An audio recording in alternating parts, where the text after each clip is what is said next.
রহমানির রহিম।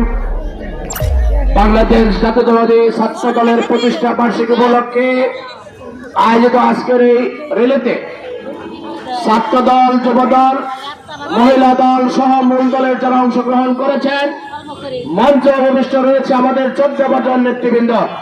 সকলকে সালাম জানাই, আসসালামু আলাইকুম।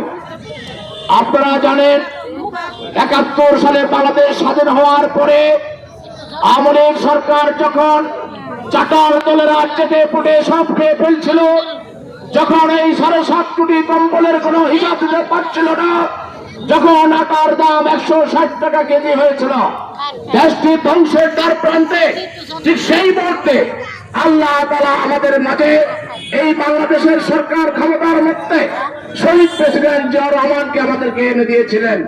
সেই শহীদ প্রেসিডেন্ট জিয়াউর রহমান এসে বাংলাদেশ জাতীয়তাবাদী দল বিএনপি প্রতিষ্ঠা করে ১৯৭৯ সালে ১ জানুয়ারি ছাত্র দল প্রতিষ্ঠা করে, এবং সেই ছাত্র দলের মূলনীতি শিক্ষা, ঐক্য, প্রগতি, ছাত্র দলের মূলনীতি, এইটার উপর ভিত্তি করে এই যে ছাত্র দল যে ভূমিকা পালন করে চলছে, এই অবস্থায় ১৭ বছর এই আওয়ামী লীগ এই দেশটাকে ধ্বংস করে লুটে পুটে খেয়ে বিদেশে অর্থ পাচার করে 10টি ব্যাংকে সম্পূর্ণ ধ্বংস করে ফেলেছে, অর্থনৈতিক অবস্থা পঙ্গু করে ফেলেছে।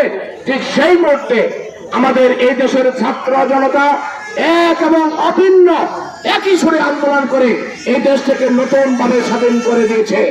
আমরা বলতে চাই, এই আন্দোলন ছাত্র জনতার, এই আন্দোলন ছাত্র দল সহ সকল ছাত্রদের দাবির অধিকার রাখে। একক কোন ক্ষমতা, একক কোন সংগঠনের কৃতিত্ব নেওয়ার কোন সুযোগ নেই।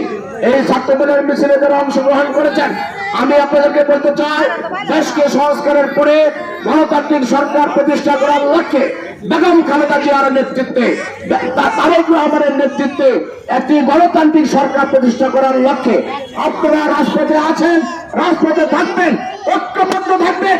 আমরা কালিয়াদীতে যারা বিএনপি বলতে বিএনপি বোঝায়, তাদের নেতৃত্বে কালিয়াদীতে বিএনপি চলবে ইনশাআল্লাহ। এইটুকু বলে সকলকে ধন্যবাদ জানিয়ে আমার সংক্ষিপ্ত বক্তব্য এখানে শেষ করছি। আসসালামু আলাইকুম।